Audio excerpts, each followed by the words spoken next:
Hey what's up guys, यूसर Rafiq from photons picture and welcome back to very exciting video tutorial. आज के इस quick tutorial में हम बात करेंगे कि आप एक वीडियो लेयर को किस तरह से लूप कर सकते हैं। मिसाल के तौर पर आपके पास कोई ऐसी लेयर है जो कि आप किसी चीज़ की किसी वीडियो के ऊपर लगाना चाहते हैं, लेकिन उसकी ड्यूरेशन आपकी कंपोजिशन साइज के मुताबिक नहीं है, उससे कम है।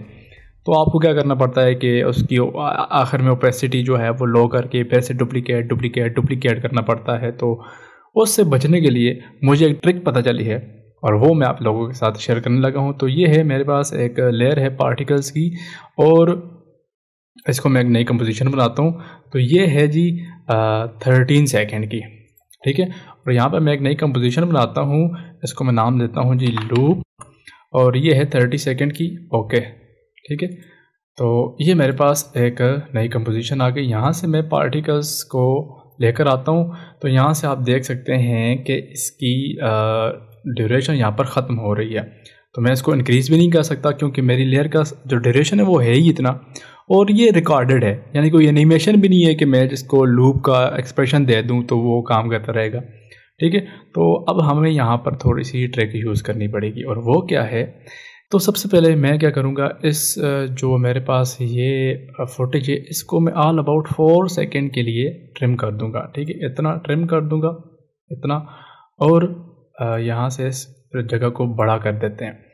अब मैं क्या करूँगा, इस जो लेयर है मेरी इसको डुप्लीकेट करूँगा, ठीक है। बल्कि यहाँ से मैं n को प्रेस करता हूँ और trim comp to work area, इतना हो गया, ठीक है। और ये मेरे पास पूरी की पूरी फुटेज आ गई।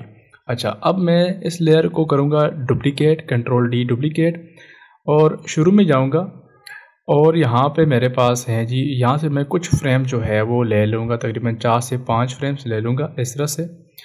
कीबोर्ड के ऊपर आपने आल्ट क्लिक और जो ब्रैकेट बंद हो रही है उसको प्रेस करना है और ये इसको ट्रिम कर देगा, ठीक है।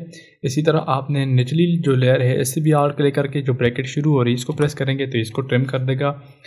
इसके बाद आपने क्या करना है, ये ऊपर वाली लेयर जो है इसको ड्रैग करके आपने लेके जाना है बिल्कुल एंड पे।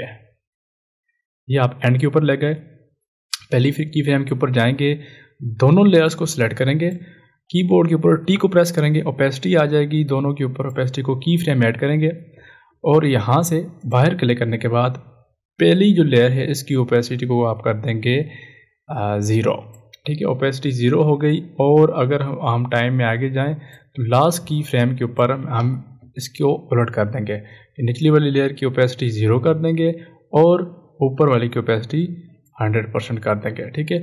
और यहाँ से इस लेयर को यानी कि कंपोजिशन को इतना रख के trim comp to work area कर देंगे, ठीक है। अगर मैं इसे प्ले करूँ तो जस्ट हमें जो एडिशन की है, जो की फ्रेम्स ऐड किए हैं वो हमने लास्ट में ऐड किए हैं, ठीक है।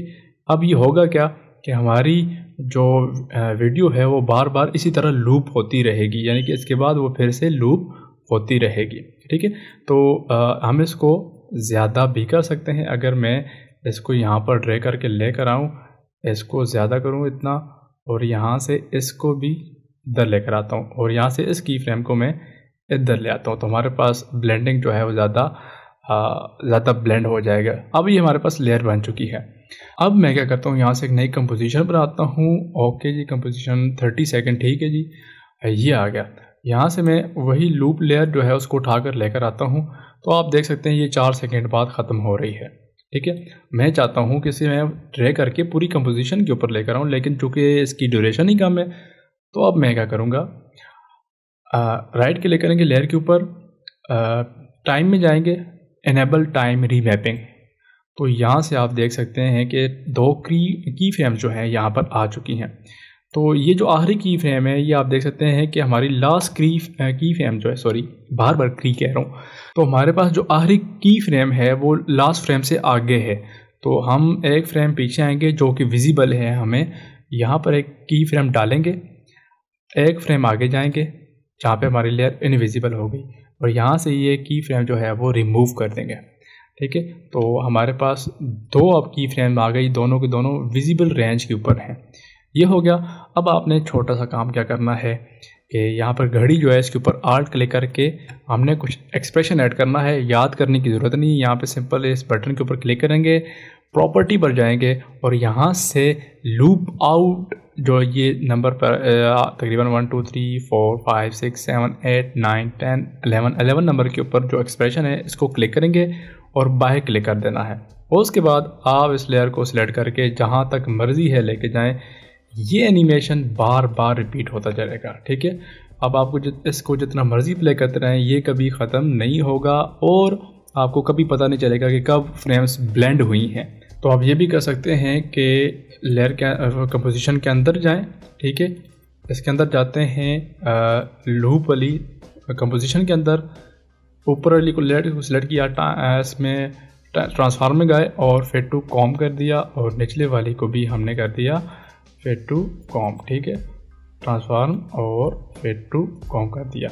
अब हम पार्टिकल लेयर में जाएंगे तो ये आप देख सकते हैं कि हमारे पास वो जो हमने ब्लेंडिंग की थी वो बड़े अच्छे तरीके से काम कर रही है। आपको कहीं पे नहीं दिख रहा कि हमने कहाँ पर ब्लेंड की है और वो 4 सेकंड की लेयर हमने बार बार रिपीट कर दी और हमारे पास इन्फिनिट टाइम के लिए वही फ्रेम जो है बार बार रिपीट होती जाएंगी।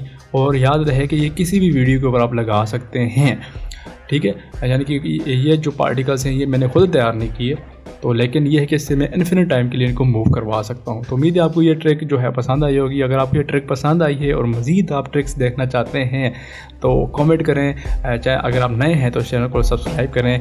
मिलते हैं अगली ट्रिक के साथ।